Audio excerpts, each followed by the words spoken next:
आज आले मी झुडिओमध्ये शॉपिंग करणार आणि मी कुणासाठी शॉपिंग करणार आहे आणि माझ्यासोबत कोण असणार आहे तुम्हाला माहिती आहे का? असे शूज जर लॉक झाले तर तुम्हाला हे असं काढता येतं का? मला तर नाही आलं, म्हणून मी तिथल्या स्टाफला बोलवलं आणि हे काढायला सांगितलं. हॅलो, मी आहे सीमा आणि तुमचं पुन्हा एकदा स्वागत आहे माझ्या यूट्यूब चॅनलवरती. तुम्ही जसं हायलाईट्समध्ये बघितलेलंच आहे की मला आला आज शॉपिंगचा किडा आणि तो किडा काढण्यासाठी मी निघाले आज झुडिओमध्ये. माझ्यासोबत असणार आहे माझा एक फ्रेंड, तो आता येईलच. मी तोपर्यंत जाणार आहे आणि एक्सप्लोर करणार आहे. मला खरं तर आज हेअर कट करण्यासाठी जायचं होतं, पण आज अमावस्या पण आहे आणि शनिवार पण आहे. म्हटलं नको, आज हेअर कट करायला नाही. मग हेअर कटला नाही जाणार म्हटल्यावर काहीतरी उद्योग नको का? त्यासाठी आले आता झुडिओमध्ये. हे झुडिओ माझ्या घरापासून फक्त 2 ते 3 मिनिटाच्या अंतरावर आहे.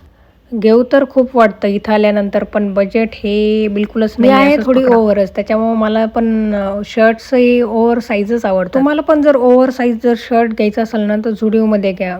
रिजनेबल पण आहे आणि क्वालिटी पण चांगली असते. माझं बजेट तर नव्हतंच, पण बरं झालं ओव्हर साईज शर्ट्समध्ये काही व्हरायटी चांगली नव्हती आणि मग मला मनाला शांती मिळाली की अरे चांगलं नाही मिळालं म्हणून मी नाही घेतलं. साईज शर्ट्स बघितल्यानंतर मी आले आता शूज सेक्शनमध्ये. शूज सेक्शनमध्ये मला एक शूज आवडले, मी ते साईडला काढून ठेवले आणि बाकीचे एक्सप्लोर करायला मी पुढे जात आहे. इकडे पण खूप मोठे शूज होते, पण माझी शूजची साईज आहे छोटी आणि मला त्यामध्ये जरा कमीच व्हरायटी मिळाली आणि मी आता माझा सेल्फी व्हिडिओ काढून इकडे तिकडे भटकत आहे.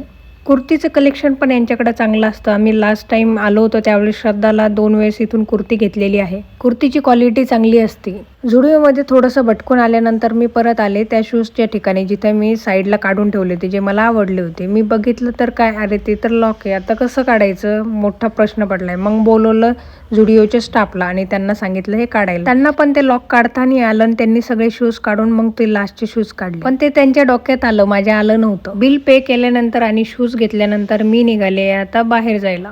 ग्रोसरीज घेणं मी मॉलमध्ये टाळतेस, कारण घ्यायची आणि खूप वेळ वेट करावं लागतं, हे मला जमत नाही. मग मी शूज घेतले आणि त्याला बॅग नाही घेतली गरिबासारखी आणि निघाले आता डिक्कीमध्ये ठेवून. बॅग न घेऊन मी वाचवले 10 रुपये. ते 10 रुपये मी मंदिरासमोर जे बसतात त्यांना देईल. नेक्स्ट व्हिडिओमध्ये लवकरच भेटू. तोपर्यंत तुम्ही तुमची काळजी घ्या, मी माझी घेते. बाय.